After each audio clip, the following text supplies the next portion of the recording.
अमेरिकी राष्ट्रपति Donald Trump अपने चुनाव अभियान के दौरान ही रूस यूक्रेन युद्ध समाप्त कराने की बात कही थी। अब राष्ट्रपति पद संभालते ही ट्रंप ने इसकी कोशिश शुरू कर दी है।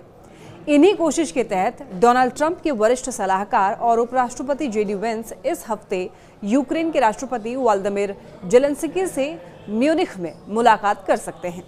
म्यूनिख सुरक्षा सम्मेलन में रूस यूक्रेन युद्ध समाप्त कराने को लेकर चर्चा हो सकती है और इसी सम्मेलन से इधर अमेरिकी प्रतिनिधिमंडल यूक्रेनी राष्ट्रपति से मिलेगा। अमेरिकी प्रतिनिधिमंडल में उपराष्ट्रपति जेडी वेंस, विदेश मंत्री मार्को रूबियो और डोनाल्ड ट्रंप के विशेष प्रतिनिधि रिटायर्ड लेफ्टिनेंट जनरल कीथ केलोग शामिल हैं। कीथ केलोग ने कहा है कि बेहतर होगा कि यूक्रेन के राष्ट्रपति उन तीनों के साथ मिले।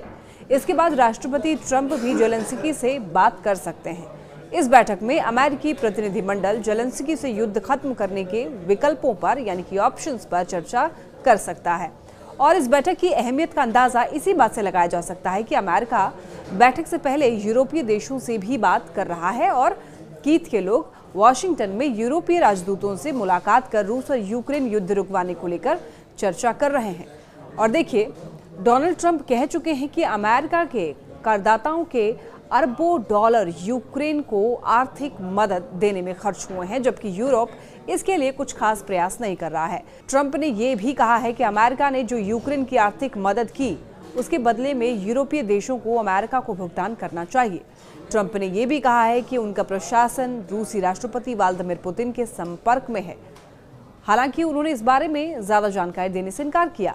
डोनाल्ड ट्रंप ने हाल ही में कहा था कि वो यूक्रेन के साथ एक समझौता करना चाहते हैं कि अगर यूक्रेन अमेरिका की आर्थिक मदद चाहता है तो उसे अपने दुर्लभ खनिज भंडार, तेल और अन्य चीजों का नियंत्रण अमेरिका को देना होगा।